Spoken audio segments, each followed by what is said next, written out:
Ladies and gentlemen. Let me tell you something, brother. It's Talk Wrestling Live with Felix the Cat Katlovski and Gemini Joe. It doesn't matter what your name is.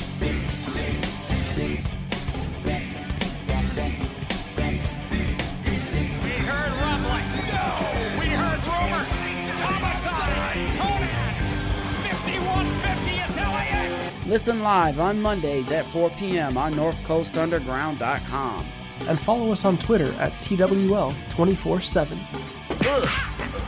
I'm in no mood for your wisecrack. Let's get it on.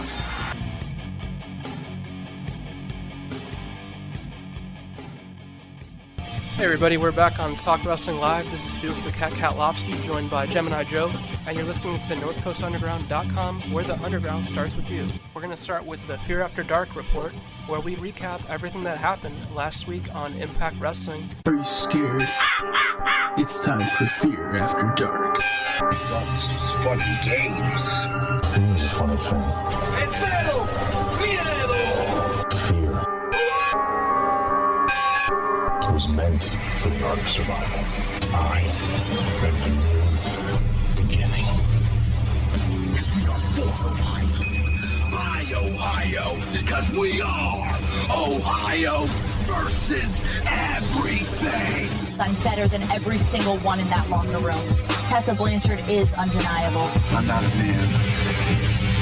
I'm a machine. So this is Fear After Dark, and like I said before, we are recapping everything that happened on last week's episode of Impact Wrestling from the Pursuit channel and Twitch, the stream. And when we began the show on the 22nd of February, it was at the Sam's Town Casino, and they were just in Mexico for Uncaged the week before that, so Impact Wrestling really is a traveling company. And we had Johnny Impact. He kicked off the show. He was carrying that championship belt that he just retained from the week before on Uncaged.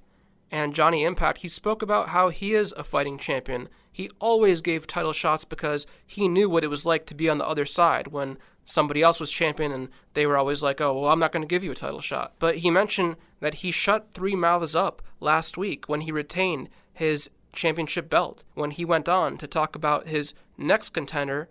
But just then, that's when Moose showed up. And Moose, he just disrespectfully interrupted Johnny Impact, and he said that he's not a fighting champion.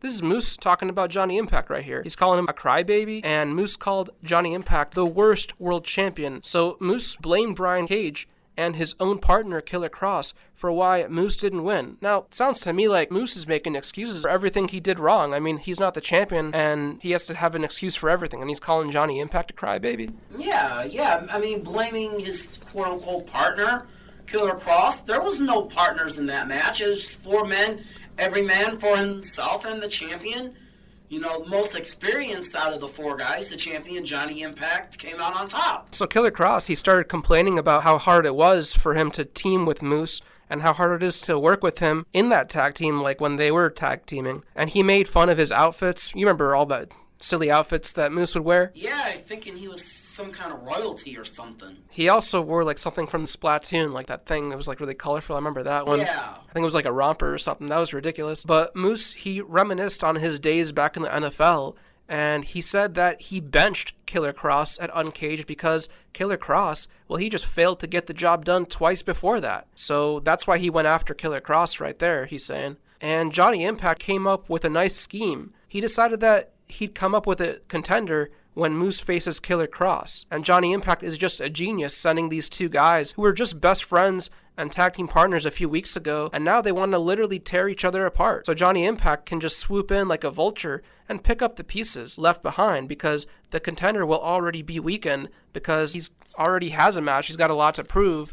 And like, you're going to drain yourself of energy when you do that because you have a lot to prove. You're going to take more risks. That's just going to be an advantage for whoever's next to come up and pick those pieces up. And that sounds like Johnny Impact. Did it really establish, like, it's not going to be one of those things where both matches are going to be on the same night? It might be. I mean, you never know. It could be like one of those Money in the Bank kind of things where you just decide to open it and... Possibly, yeah. Johnny Impact may be like, okay, you won the match, you're the number 1 contender, guess what? You're getting your shot now. So Killer Kross took on Moose, And Johnny Impact, he joined the commentary team, and he talked about this match happening because as champion, he gets to call the shots. You don't really see like an actual authority figure booking matches that often in Impact Wrestling. There's not really like a commissioner figure, even though there are like authority figures that they're not really on TV that often. Which is actually what wrestling should be. I mean, aren't you tired of the same old having an authority figure come out and talk for 20 minutes to start the show? I guess it depends on how entertaining that authority figure is. Like, you really have to pick the right one, or else it's going to sound like some kind of a lecture in front of a classroom where everybody dozes off. Any authority figure outside of Vince McMahon or Triple H is boring. Well, there was Shawn Michaels. He was once the commissioner in WWE, but that's another story. Yeah. So Don Callis and Josh Matthews brought up one of Gemini Joe's favorite catchphrases about show business and not show friends when they described Moose and Killer Kross's relationship. I actually can't take credit for that. I have to give all credit to Scott Hall. That's where I've heard that from. So during the match, there was some confrontation, and Killer Kross got in Johnny Impact's face, and he poured hot coffee at him. Just imagine how that scolding hot coffee must have felt on Johnny Impact's face. I mean, he's the champion, and he's being disrespected by him. Yeah.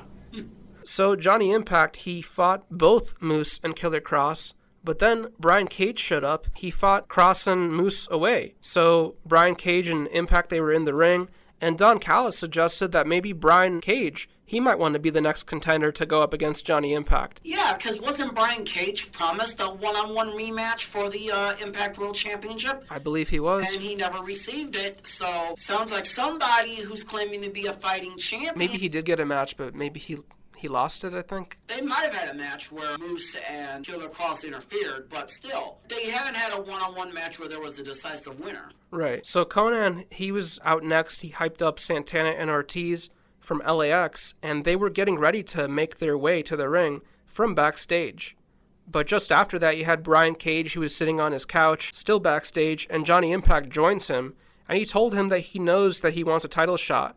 But Johnny Impact, he's worried about Moose and Killer Kross. They're tailgating him. They're chasing him. He offers Brian Cage an offer to team up. And Brian Cage, he's done this. He's been there. He's done that. He's not really interested. So he doesn't trust Johnny Impact. But then Johnny Impact, he makes things more interesting. He's got another scheme right here. And he offers him a contract that if they do team up to get rid of Moose and Killer Kross, then Johnny Impact will give Brian Cage a title shot. More mind games from the champion, and honestly, Brian Cage, he's a freak athlete, don't get me wrong, but it just seems like he's being played like a fiddle here, I think.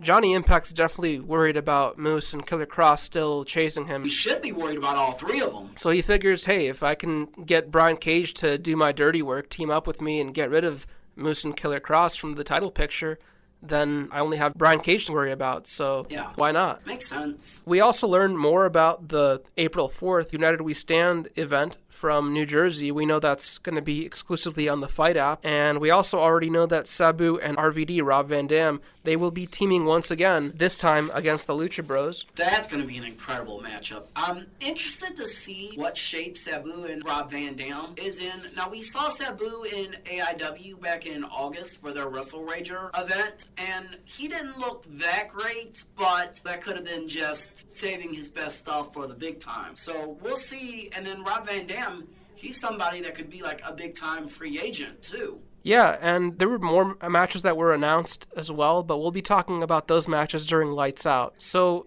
next we had Gama Singh. He joined the Rascals in their big circle. Trey Miguel, he was telling Desmond, Xavier, and Zach Wentz about how he was able to beat Ethan Page the week before. So Zach Wentz said that he would take on Ethan Page next. But to one-up Zach Wentz, Trey said that he would team up with Desmond and they would beat the Desi Hit Squad. So that's when Gama Singh, he walked in and he questioned the way that the Rascals prepare for their matches. So Gama Singh, he brought out a hookah on the show to see if the Rascals were men. Now, this is like a device in the Middle East, usually it's used in, I believe. It's around here in the States, too. But then you had Trey Miguel, he started coughing up a storm, and it looked like it was just too much on him, and everybody else on the Rascals, they were just falling asleep, so they couldn't handle it. What did he put in that hookah? Hookah isn't supposed to put you to sleep. I'm not going to question what happened there. But the Desi Hit Squad, it was Raju and Raj. They were facing the Rascals. That's Zach Wentz and Trey Miguel. And the Desi Hit Squad, we talked about this before. They really work as a great team. They had these quick tags, and they really did a good job on cutting that ring in half and making it harder for Desmond to tag in Trey, as Desmond was being weakened. And eventually you did have Trey Miguel tagged in by Desmond, and Trey took on the offensive load. And at one point you had both Trey Miguel and Desmond hit a double 619 on Raju. And after that double 619 by the Rascals, you had Trey Miguel performing that Meteora from the top rope, and that's how he got the 1-2-3 victory.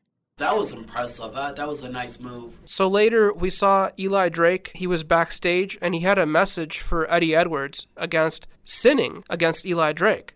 So Eli, he didn't think that Eddie Edwards read the book of Eli Drake. So Eli said that he would send out his hand and he would show Eddie how hardcore wrestling makes him a loser. Yeah, they've been having that story ever since Eli Drake he got rid of Abyss once and for all, and now he wants Eddie Edwards to forsake that hardcore style and go into more of a traditional style, the style that was bringing him championships in Impact Wrestling. So then you had Rich Swann, and he was in the hospital. He was just laying in his hospital bed, and that's when Sami Callihan shows up to his room. So Callihan, he apologized that he beat him up so bad that he sent him to the hospital, but Callihan also said that Rich Swann wasn't living up to his fullest potential. Now, however, Callihan did say he was proud of Rich Swann because he did stand up to Sami Callihan. Yeah, more mind games there from Sami Callihan and Rich Swann, and we know that Sami Callihan helped Rich Swann out before he got into the wrestling business, and things just went more creepier there because then you had Sami Callihan saying it's okay because his big brother Callihan is there. Callihan mentioned how Rich Swann, he did go to Japan, but Callihan, he still wanted Swann to step up. You know, a hospital employee told Callihan that he had to leave unless he was family, but this was interesting because Rich Swann then replied that Callihan is family. And that caused Callihan to leave Rich Swann an OVE shirt before leaving. It's interesting because Rich Swann, he's usually hesitant to join OVE, to join the family, and now he's admitting that Callihan is family. Yeah, to me, it just seems like Callihan is trying to blur personal and professional lives, and then where, you know, Rich Swann really doesn't want to have anything of that. He wants to go do his own thing and become champion. But to me, I think this is the ultimate mind game. Sami Callihan wants what Rich Swann has, and that's the Impact X Division Championship. And I wouldn't be surprised if all of this leads to a championship match between the two down the road. So I think that Sami Callihan's endgame is that championship. So we'll be talking more about Impact Wrestling on Fear After Dark right after this commercial break. Ride the winds flying far and soaring like a hawk. Run a marathon with the endurance of a tiger. Swim across the ocean like a dolphin. Beast Energy X. Do you have it in you? Buy Beast Energy X at all Waffle Max locations and unleash the beast in you. Join the Beast Energy X fan club and get free perks. Sign up by following us on Twitter at Beast Energy X. Follow us on Twitter at TWL 24/7. I'm not finished with you! And now, let's get back to the show. And we're back on Talk Wrestling Live. This is Fear After Dark.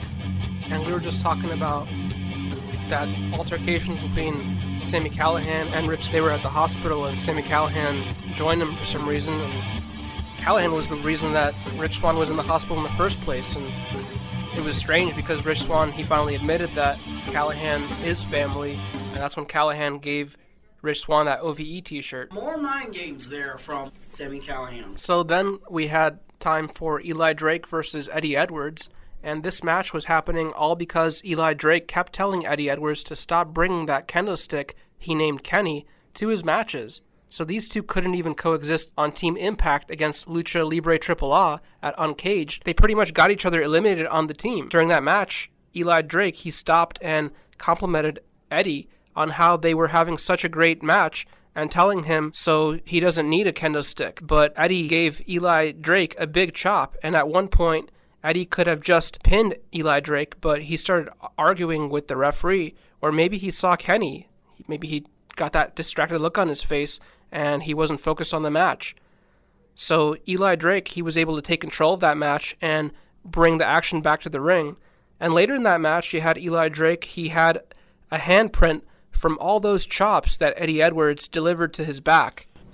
Yeah, that looked nasty. Yeah, I wouldn't want an autograph like that on my back.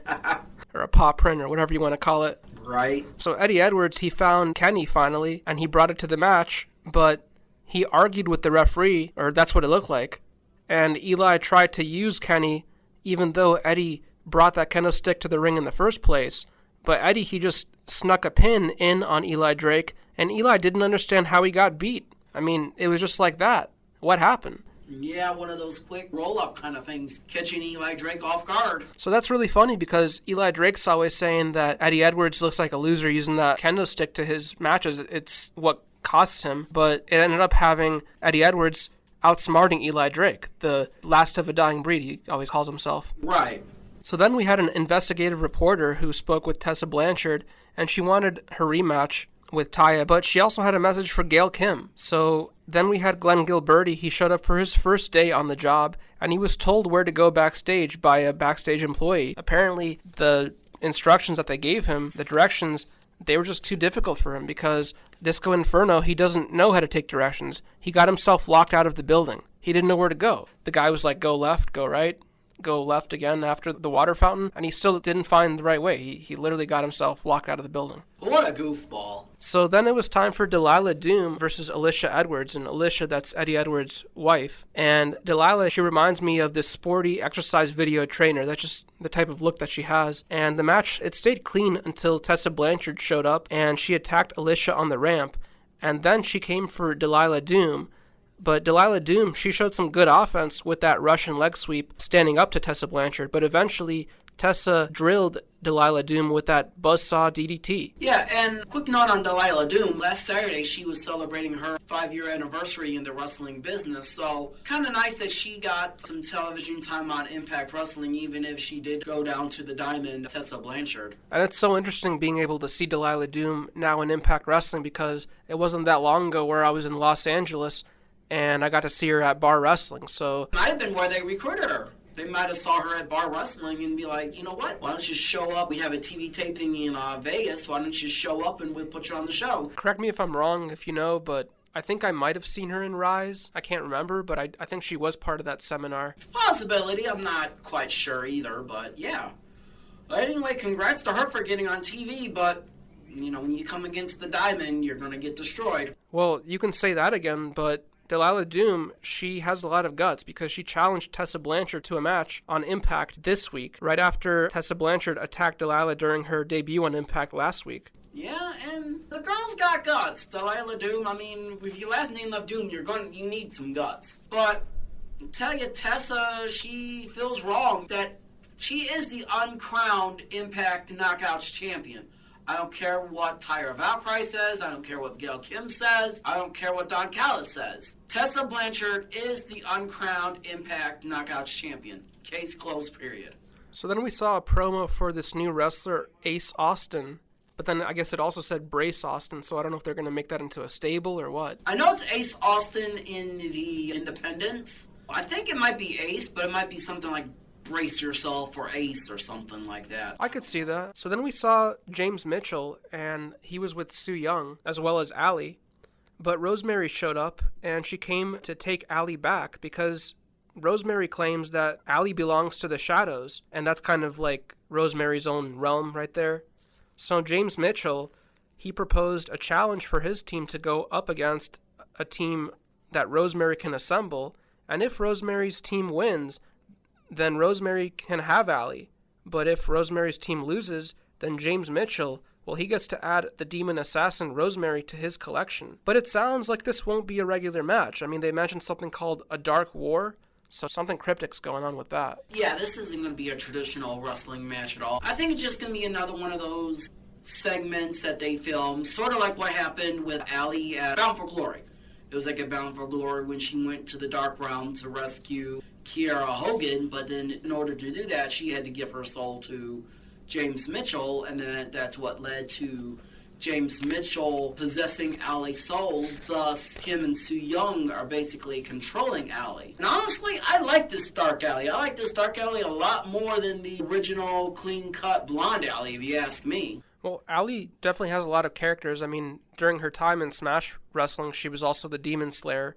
So I don't know if we've really got to see a lot of that in Impact Wrestling. We did see that one thing where she did something backstage and she took some swords and stuff. At Bound for Glory. So, I mean, there was that, but so Allie's got a lot of different personalities right there. But then we had Taya. She responded to Tessa Blanchard wanting a rematch, but she kind of just blew her off and said that Tessa was acting like a child, throwing a temper tantrum when she didn't get what she wanted. How many rematches did Tyra Valkyrie ask for when Tessa Blanchard was champion? You got a point there. So then LAX versus the Lucha Bros in a tag team championship match on the line was next. And this is actually the third match because they had the match at Homecoming and then they had a match a couple weeks ago on Impact Wrestling when the Lucha Bros captured the tag team championship. So Conan, he was right at ringside to watch both teams in their match because he considers both teams family. I mean, he's got a connection with both these factions, so it's important for him to be out there to support them. Right. This match pretty much happened with Pentagon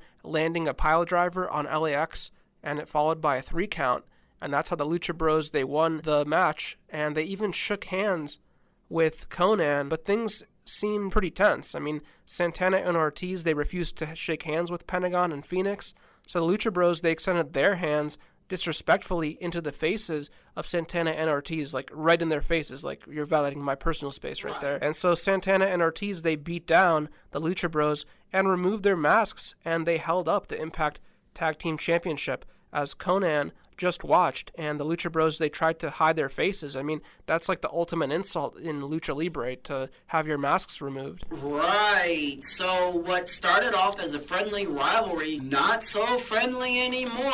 LAX made a statement for sure. You know, the Lucha Bros, they go into all of these promotions saying, we're the best tag team in the world. LAX, they don't think so. And like you said, removing the mask, that's huge in the Lucha Libre culture. There's some Lucha Libre competitors, wrestlers that never unmasked in public. There's, I believe it was El Santo, and I'm sure a lot of the other legendary wrestlers in Mexico, they actually got buried in their mask. So even in their death, the public couldn't see what their true identity is. Sounds like they really kept to that Lucha Libre ethic. Yeah, I mean, that's the culture. And in a lot of promotions, I know in New Japan and in Mexico promotions, you remove the mask of your competitor and it's an automatic disqualification. They don't play around with that. No, they don't. So, tell you one thing, you take a look at the feud meter, they got that turned up to a 10. And you know the Lucha Bros, they're going to want revenge, that's for sure. Yeah, it's red hot, and that is how Impact Wrestling closed off the show. So we'll be talking more about Impact Wrestling with Lights Out later into the show. We'll talk about that next here on Talk Wrestling Live, here on North Coast Underground, where the Underground starts with you. Man, this sucks. I can't go to the baseball game because I have to pack. We're moving next week and I have to get enough large boxes. Did someone say oxes? No, I said boxes. Ox's boxes are strong like an ox and durable for moving trips. They're also biodegradable, which is just great for the environment. Download the Ox's Boxes app on your phone today, and your first box is free. And now we're offering same-day deliveries if you order before 4 p.m. on any given business day. Like us on Facebook or follow us on Twitter. Welcome back to Talk Wrestling Live. Follow us on Twitter at TWL 24/7. I'm not finished with you! And now, let's get back to the show. And wrestling fans, we are back on Talk Wrestling Live, and this is about to be Lights Out, where we talk about everything coming up for Impact Wrestling. So without further ado, let's get Lights Out started up. Shut up, 5. A 10 is talking. I'm surprised you're containing yourself. It's like looking at a work of art, John. Scarlett Bordeaux has arrived on Impact Wrestling. Oh my God. They tell them to cover up. I will not be hot-shamed. Talk about making an impact. Make wrestling sexy again. Scarlett Bordeaux has arrived. And now she's leaving, and it's, oh Lord. Turn the lights down low, because it's time for Impact Lights Out. So as I said before, it's time for Lights Out, and this is Talk Wrestling Live. You're listening on NorthCoastUnderground.com, where the Underground starts with you. So in the news for Impact Wrestling, We saw at a Blackcraft wrestling event that was joined by, I think, Destiny Pro Wrestling, Scott D'Amore. He's the executive vice president of Impact Wrestling. He offered Josh Alexander, this indie sensation, a 3-year deal with Impact Wrestling. Scott called him the hottest rising star in Impact Wrestling now. And you know what? He very well might be. And previously, Josh Alexander, he's held championships in Insane Wrestling League, All-American Wrestling, and Pro Wrestling Guerrilla. I think I even got to see him in Canada.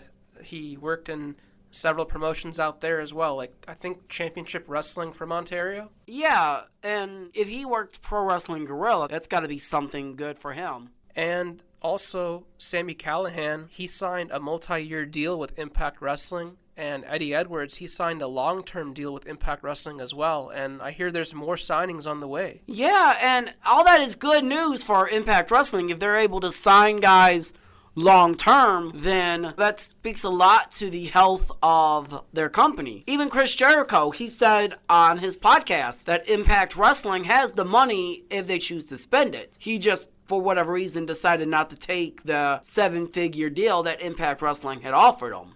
So, in other news, there's an Impact Wrestling Twitch special.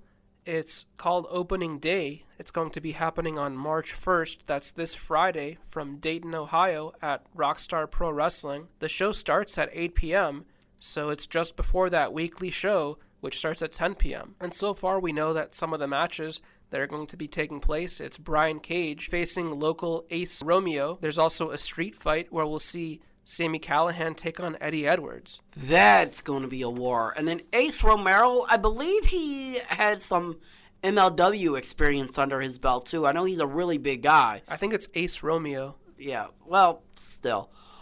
It's always impressive to see Brian Cage and then Callihan and Edwards in a street fight. Man, that could literally go to the streets.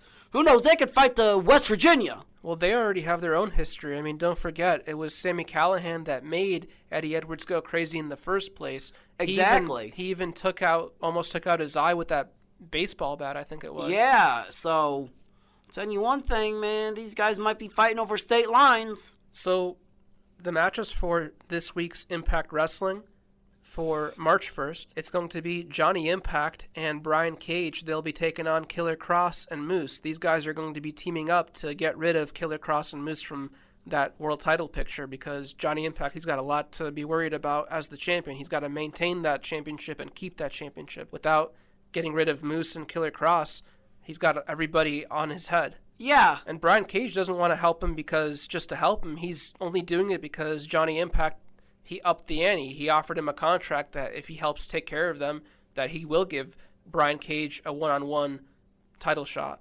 Yeah, we'll see about that. I still think this is all mind games played by Mr. Impact. We also know that Tessa Blanchard, she'll be taking on Delilah Doom. We saw that beatdown by Tessa Blanchard when she attacked Delilah Doom during her in-ring debut match. And Delilah Doom, she wasn't afraid of Tessa. She said to her that, I want you in a match next week, and that's what's going to happen this week. So Delilah Doom, she's got unfinished business with Tessa Blanchard. And, of course, we have Zach Wentz from the Rascals. He'll be taking on Ethan Page. He wants to up the game because all his buddies from the Rascals, they're saying that they beat Ethan Page. So now Zach Wentz wants to do the same thing. And then we have Jay Christ from OVE. He'll be taking on Willie Mack. And we also know that Reno Scum, that tag team that we haven't seen in a while in Impact Wrestling, they're going to be making their return to Impact Wrestling in Sin City, Las Vegas, from the Sam's Town Casino. And then we also have Impact Wrestling One Night Only. It's going to be a GWN special on March 2nd. Now, we learned on Impact last week on Twitch that Al Snow, he bought OVW from Danny Davis last year. And he's really trying to turn OVW around. Snow, he's trying to make it into another legitimate territory. Well, he's trying to do even more than that. I mean, being a territory is definitely on his mind, but there's even more, and I'll get to that right now. So Al Snow, he wants to, like you said, he wants to turn it into a territory wrestling promotion, and OVW and Impact Wrestling, they are teaming up to do a show together. It's called Clash in the Bluegrass, and it's happening March 2nd, and it's going to be airing on GWN, but that's not the only place you'll be able to watch it. If you are a local to Louisville, it will be airing on a local channel over there, so you can watch it for free over there, and you won't even have to get the Global Wrestling Network. You'll be able to see it as local OVW programming. So that's probably like wherever you get your OVW programming, you'll be able to watch this show there as well. Well, if you're a local to Louisville, Kentucky, then you'll be able to, whatever you watch OVW on over there on the local channels, you'll be able to watch this show probably as part of the show. Yeah. And I mentioned OVW, they're trying to do something even more than just being a territory. OVW, they're about to become a trade school for broadcasting and other areas for a path to a career. So Al Snow really thought this through, and they're trying to do more than just being a territory. I mean, they're going to be an actual school teaching not just wrestling, but broadcasting. Uh-oh, should we really be talking about the competition here? I mean, this is strictly for pro wrestling, so if you want to get involved with pro wrestling and you want to get your start over there, that's an interesting place to go, because OVW, it has history with being a place for wrestling, and now they're going to be teaching broadcasting over there. That's huge. Wonder if they'll get Jim Ross to be an instructor. That'll be a big accomplishment if they can bring him into that promotion for that position. Yeah, he's not really doing much in WWE nowadays, so he's just doing his podcast. Well, who knows what he has in mind if AEW brings him along. That'd be an interesting pickup for them. But we did learn that United We Stand, it will only be available to order on the Fight app. That's exclusive to the Fight app. And we know some of the matches that have been announced for United We Stand, which takes place on April 4th. I think it's taking place at 11 p.m., which is the same time that AEW show starts as well. Absolute Intense Wrestling, the Slumber Party show. Yeah.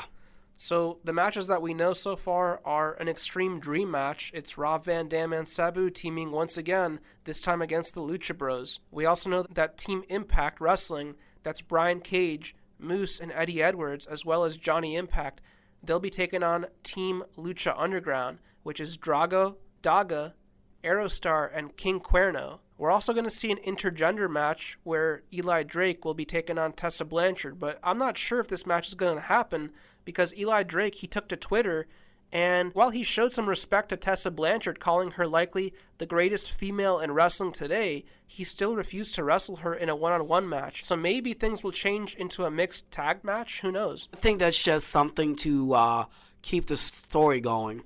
And then we also know that there's going to be an Ultimate X match, and they just keep on adding competitors to this match. There's still going to be another mystery opponent that we still don't know who's going to be involved in that match, but from what we do know, it's going to be Impact Wrestling's Jay Christ versus MLW's Cotto Brazil versus Lucha Libre Triple A's Jack Evans versus WrestlePro's Pat Buck versus Lucha Underground's Dante Fox, and then that mystery opponent to be later determined. So I wonder who's going to be added to that mix. Do you think, since Triple A is already involved, do you think we could see the AAA Cruiserweight Champion, Sammy Guevara, never say added never. onto that? Never say never. I mean, that could be an interesting addition to this match. It definitely suits his wrestling style, an Ultimate X match. For sure. And then finally, we know that there's going to be a Monsters Ball match that takes place. It's going to be Sami Callihan versus Jimmy Havoc, and you can bet that's going to be very brutal and violent. Didn't they almost tear down the whole country of England the last time they fought over in England on an Impact Twitch special? I think there might have been barbed wire and thumbtacks and even lemons. So the acidity from those lemons I was talking about, that had to cause a lot of pain in those open wounds. Yeah, when you think about getting salt in an open wound, you know how they say don't put salt in an open wound?